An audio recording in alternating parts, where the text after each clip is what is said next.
Readings of Agrippa. Hello, everyone. Thank you for joining me today. This is Taliesin McKnight, and today we are taking a look um, at enmities. So, sympathies and antipathies, basically.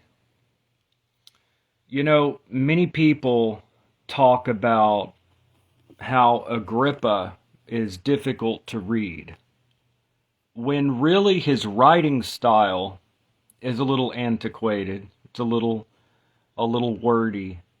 But really he's breaking down the ABCs of magic.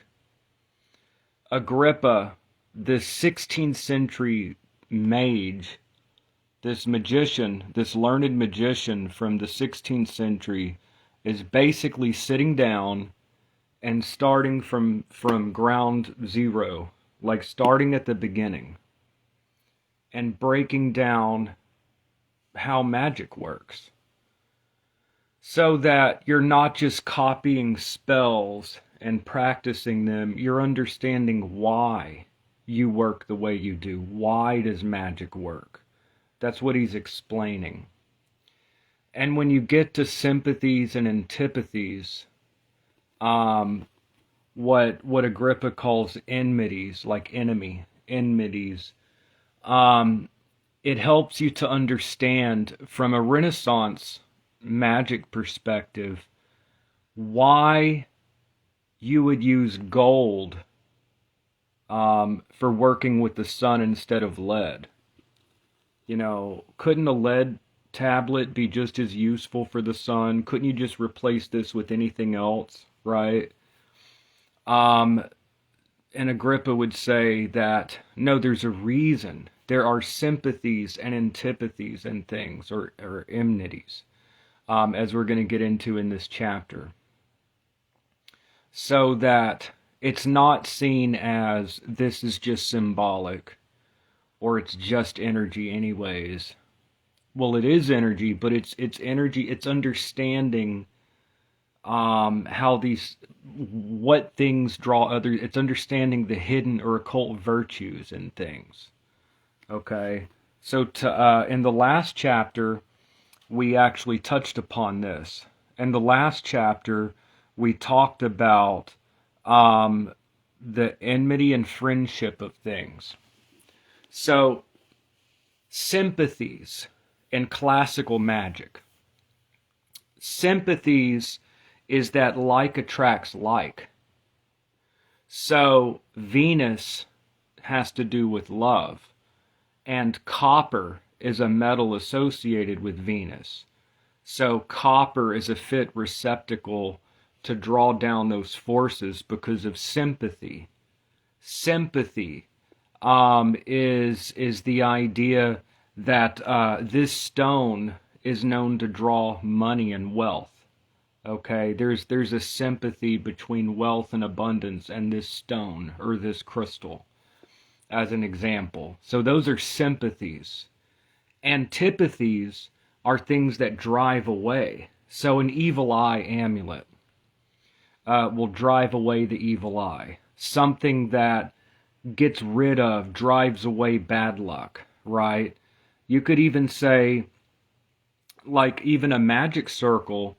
Now, I don't want to go off topic too much, but this is a difference between classical magic and modern magic.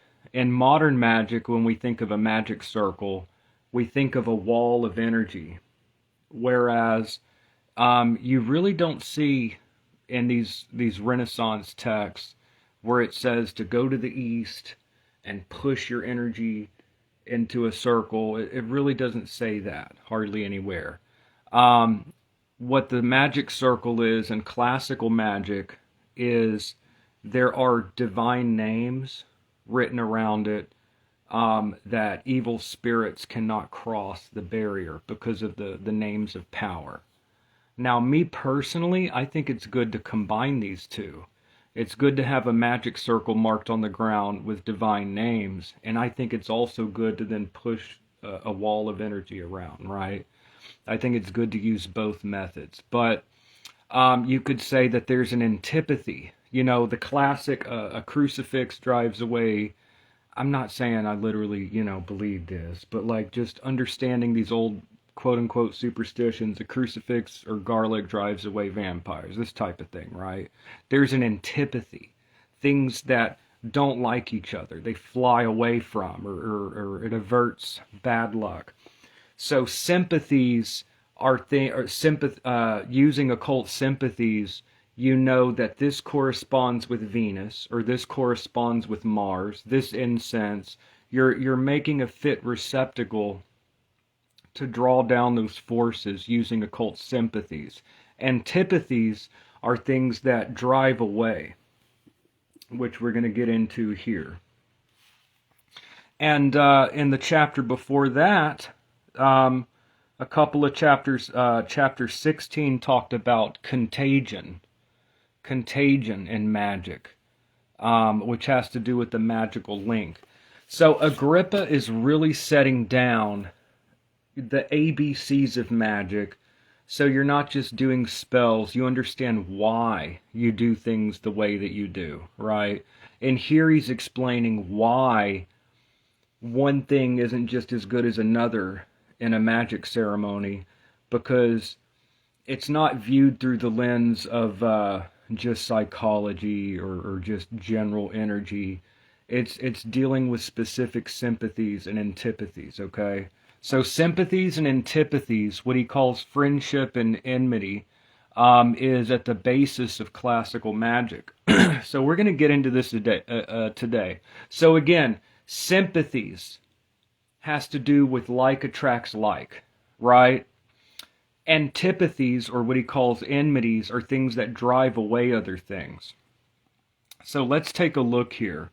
Today we're looking at the 3 books of occult philosophy, which were, he wrote this first around 1509, 1510, and it passed around in manuscript form. He did add to it. Hi Sarah, how are you doing today? It's great to see you here.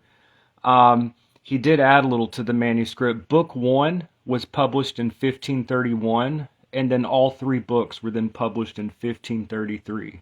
So this is the sine qua non. This is the classical book on Renaissance and classical magic. So today we're reading about enmities, or also known as antipathies, okay?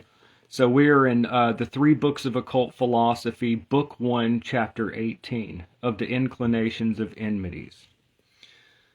On the contrary, there are inclinations of enmities. He says on the contrary, Sarah, we're on chapter 18 of book 1, chapter 18.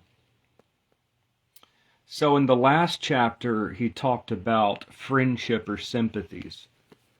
Like attracts like. Here we're talking about antipathies. Okay, so on the contrary, there are inclinations of enmities, also called antipathies, and they are, as it were, the odium or anger, indignation, and a certain kind of obstinate contrariety of nature, so that anything shuns its contrary, and drives it away out of its presence. Such kinds of inclinations hath rhubarb against choler, treacle against poison. Now, this is not modern science, okay? There's my disclaimer. I'm just reading the 3 books of occult philosophy. I'm not suggesting that if someone's, poisoned by a serpent, they go eat crabs, okay?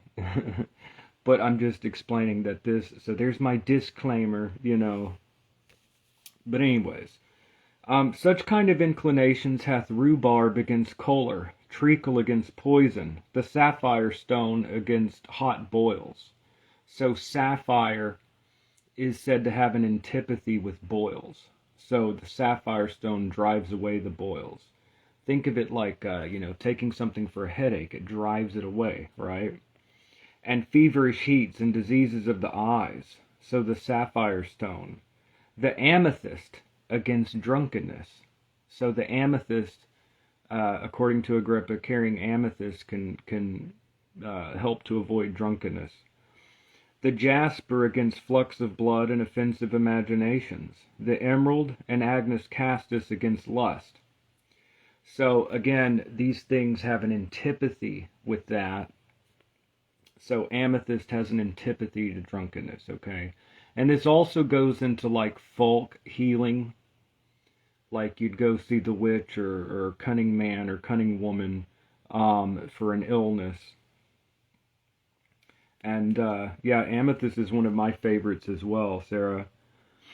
Achates against poison, peony against the falling sickness, coral against the ebullition of black choler and pains of the stomach, the topaz against spiritual heats such as are covetousness, lust, and all manners of excesses of love. Topaz. Let's say that you're in love and don't want to be. Topaz can help drive that away. It has an antipathy towards love. Also, you wouldn't want to use topaz for a love amulet because it has an antipathy there. So according to Agrippa, that wouldn't work at all. There's an antipathy, not a sympathy. The opposite is an antipathy to that. The like inclination is there also of pasmire against the herb origanum, and the wing of a bat, and the heart of a lapwing, from the presence of which they fly. Also, origanum is contrary to a certain poisonous fly, which cannot endure the sun, and resists salamanders, and loathes cabbage with such a deadly hatred that they destroy one the other.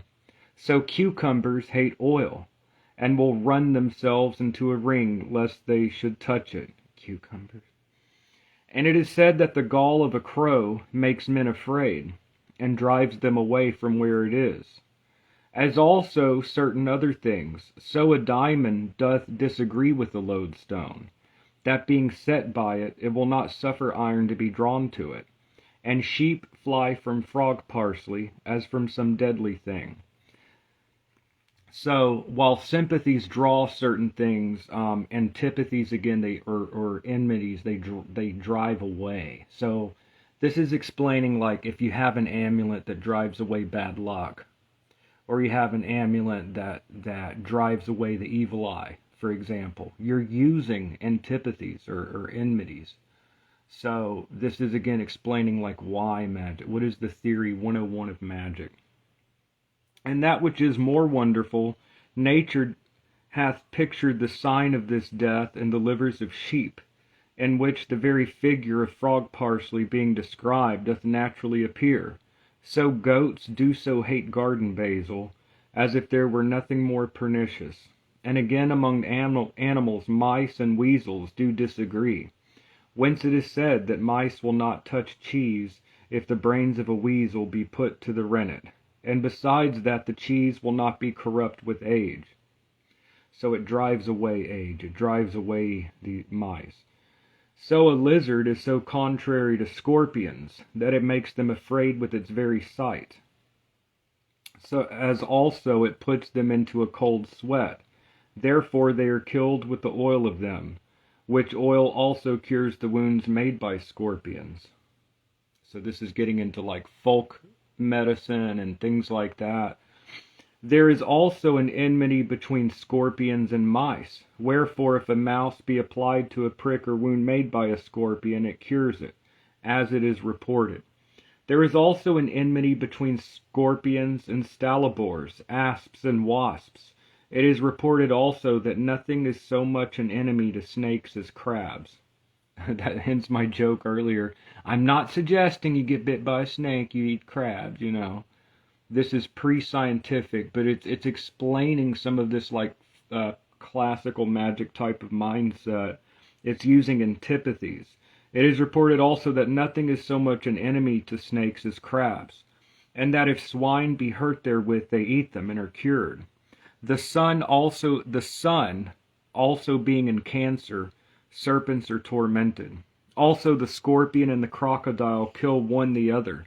And if the bird ibis doth but touch a crocodile with one of his feathers, he makes him immovable. The bird called bustard flies away at the sight of a horse, and a hart runs away at the sight of a ram, as also of a viper. An elephant trembles at the hearing of the grunting of a hog, so doth a lion at the sight of a rooster. And panthers will not touch them that are anointed all over with the broth of a hen, especially if garlic hath been boiled in it.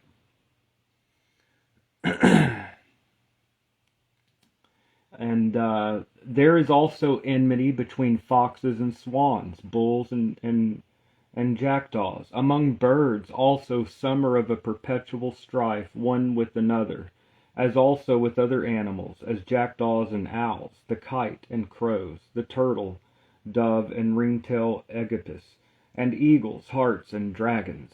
Also amongst water animals there is enmity, as between dolphins and whirlpools, mullets and pikes, lampreys and congers. Also the fish called porcuntrell makes the lobster so much afraid, that the lobster seeing the other but near him is struck dead. The lobster and conger tear one the other. The civet cat is said to stand so in awe of the panther, that it hath no power to resist him or touch his skin. And they say that if the skins of both of them be hanged up, one against the other, the hairs of the panther's skin falls off. So again, antipathies or enmities. And Orus Apollo said in his hieroglyphics, if any one be girt about with the skin of a civet cat, that he may pass safely through the middle of his enemies, and not be at all afraid. Because it drives away. Also the lamb is very much afraid of the wolf, and flies from him. And they say that if the tail or skin or head of a wolf be hanged up near upon the sheepcote, the sheep are much troubled, and cannot eat their meat for fear.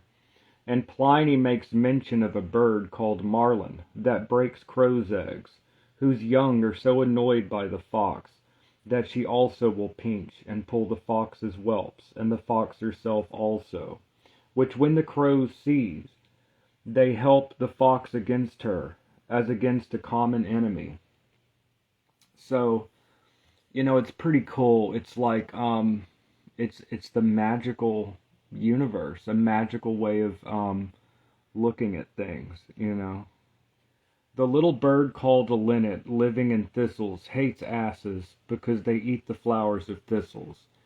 Also there is such a bitter enmity between the little bird called Esalon and the ass, that their blood will not mix together, and that is the braying of the ass. Mercury time. And that at the braying of the ass, did you hear that? That was my planetary hours calculator. It said Mercury time. I always have my planetary hours calculator. That their blood will not mix together, and that at the braying of the ass, both the eggs and young of the Esalon perish. There is also such a disagreement between the olive tree and a harlot, that if she plant it, it will either be always unfruitful or altogether wither. A lion fears nothing so much as fired torches, and will be tamed by nothing so much as by these. And the wolf fears neither sword nor spear, but a stone, by the throwing of which, a wound being made, worms breed in the wolf. A horse fears a camel. A horse fears a camel, so that he cannot endure to see so much as his picture. An elephant, when he rages, is quieted by seeing of a rooster. A snake is afraid of a man that is naked. Wait, what? A snake is afraid of a man that is naked, but pursues a man that is clothed. A mad bull is tamed by being tied to a fig tree. Amber draws all things to it besides garden basil, and those things which are smeared with oil, between which there is a kind of natural antipathy. So that is chapter 18. Again, there's a lot of pre-scientific things there. I wouldn't take all of this too literally, but you understand the idea behind it. The idea behind it, the theory, that this perspective of magic is that there are sympathies and antipathies, or what Agrippa calls friendship and enmity. Okay? So when you're carrying a talisman or something to draw wealth or love to you, that is sympathy. You're using occult sympathies, okay? This stone resonates with wealth, okay? Or this stone with healing. And antipathies, anytime you're trying to ward something off, avoiding bad luck, or avoiding relationship problems, or trying it. He mentioned certain stones that help to drive out drunkenness or lust, or let's say that you're in love but don't want to be. Okay, you can carry the emerald with you, or if you want to drive away drunkenness, you carry the amethyst. So, and also dealing with like folk medicine from the Renaissance and the medieval period, you understand that eating certain plants will drive certain illnesses away. So that is just, again, Agrippa. People say that Agrippa is difficult. It's just his wording. It's very old, his style of writing, but a chapter is like a page or two, and he's basically sitting down with us and saying, okay, this is the eight. We're going to start from the beginning. We're going to assume that you know nothing of magic, and he starts to break it down, how magic works, the why. Not just giving you formulas to repeat mindlessly. He's explaining why you work in a certain way, why it works. Thank you, thank you very much. Let's see here. She says, excellent. Gracias, mi rey. Por supuesto, mi reina. All right. Totally had the other way around. Thank you for explaining. In which way? What do you mean the other way around? Yeah, so, I mean, Agrippa, as soon as you open up Agrippa, he starts off assuming you know nothing of magic, and he's like, okay, so basically as above, so below, right? Like the emerald tablet. This stone or this piece of metal corresponds to this planet. Okay, and this planet being exalted, let's say Jupiter exalted, Jupiter's in Cancer, it's exalted in Cancer, you take 10, or you take the metal of Jupiter, the stone, and you inscribe symbols that resonate with Jupiter as a way to like draw down.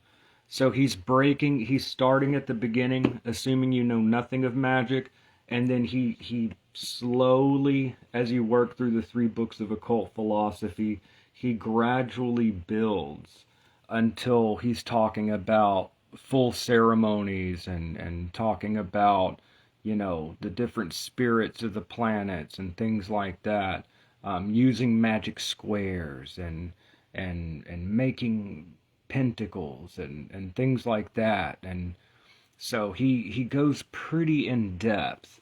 Like, this is often seen as, not literally, but metaphorically, this is like the Bible, basically, of like Renaissance magic. I hate to use that. What I mean is, Agrippa was very important. You know, anyone that was educated and could read, they would love to get their hands on Agrippa. You know, if you were a cunning man or a cunning woman of the 16th, 17th centuries, you would love to get your hands on Agrippa and kind of study with him and understand how magic works. So, I don't think magicians were like always trying to learn. Now it's a learned magic. It's a very learned form of magic. But I mean, this is the tradition, which really this tradition begins in Babylon and Egypt. Okay, and you had like Alexandria, the fusion of these cultures. And you look at like the Greek magical papyri from 2,000 years ago, you see a lot of these same theories. You read the Asclepius, the Hermetic text from around 2,000 years ago, the Asclepius talks about drawing down divine powers and drawing them. Okay, it talks about scrying in the Greek magical papyri. So clearly this tradition goes back into late antiquity and would continue in the Middle Ages. In the Middle Ages, Western Europe, after the fall of Rome, was to a large extent plunged into intellectual darkness. But the eastern part of the empire, Byzantium, and also the Islamic civilization continued this learning. You had the Sabians of Haran, and this gives us things like Picatrix, okay? And, you know, in the Renaissance, you had people looking back at the classics, okay? That's what Renaissance means. It's a rebirth. They were trying to understand the classical material. Ficino was very much basing his magic on Plato or Plotinus and Iamblichus and you know, trying to understand this classical tradition, the Corpus Hermeticum and all of this. But if you look at what Agrippa says, in some ways there's a lot of continuity. And then Agrippa comes along in the 1500s and he's like collecting all this knowledge and writing it down. A lot of this stuff would probably be lost. I don't think Agrippa was ever making things up ever. I think maybe in some, I really don't think so.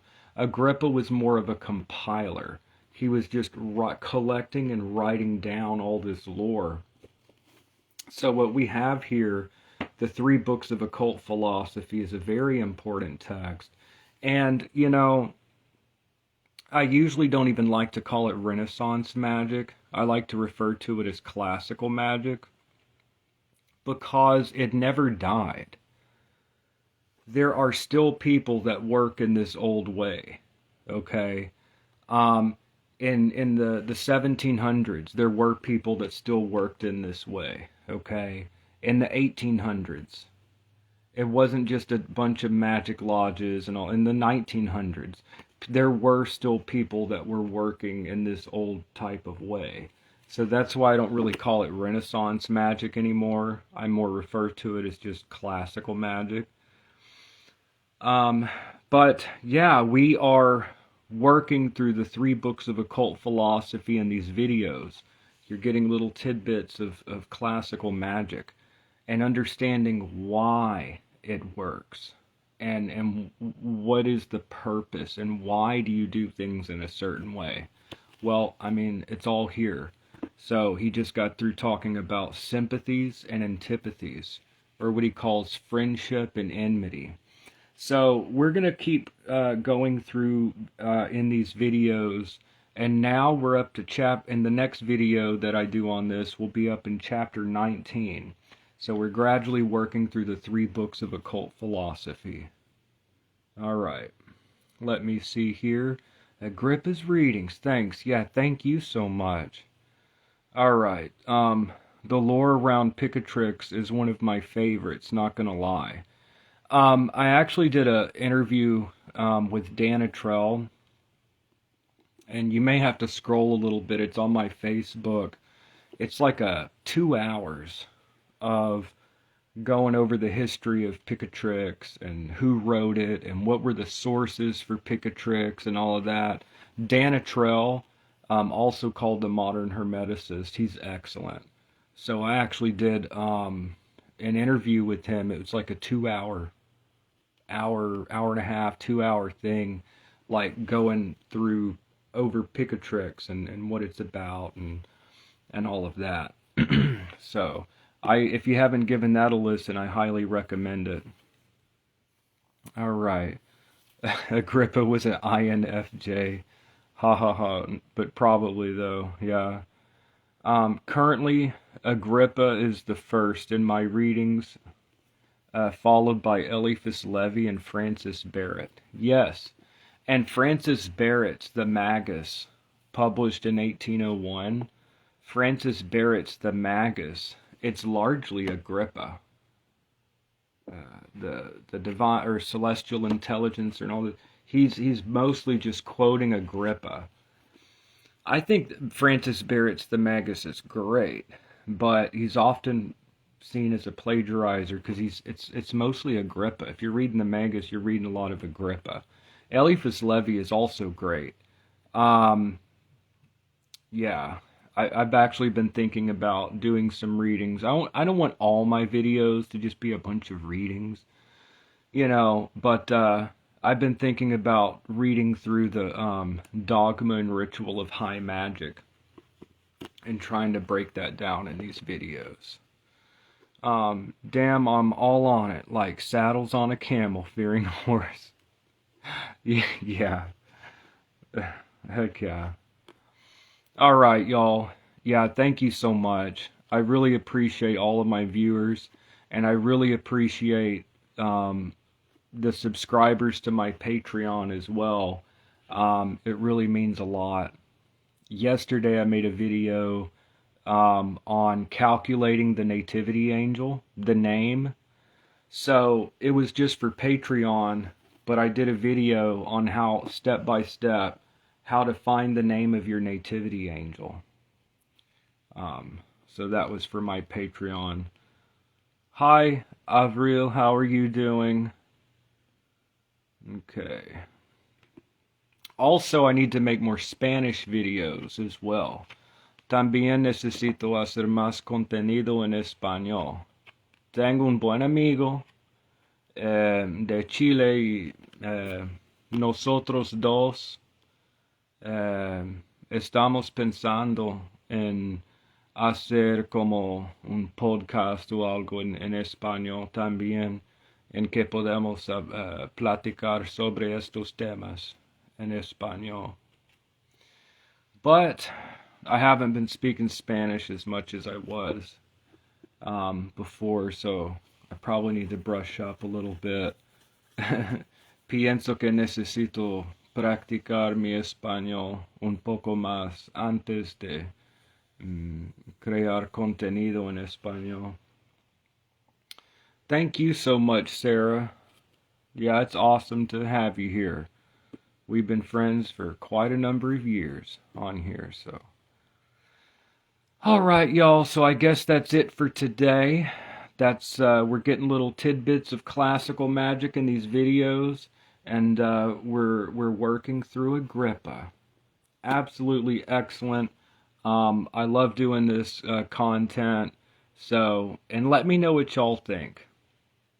And if there's a topic or anything that y'all would like to hear, please let me know in the comments if there's a particular topic, and I'll try to get to it, possibly. So, anyways, yeah, let me know if you anyone has any ideas of anything that you want me to make a video about.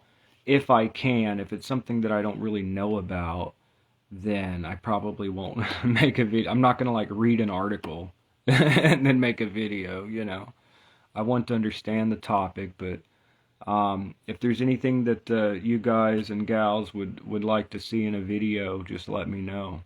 So, thank you so much. Thank you, Sarah and Avril and Iremar and all of y'all. And I really do appreciate y'all. All right. And that's it for today. Alright, I'll see y'all in the next video. Thank you so much for joining me, and I'll see you in the next one. Alright, have a great day, y'all.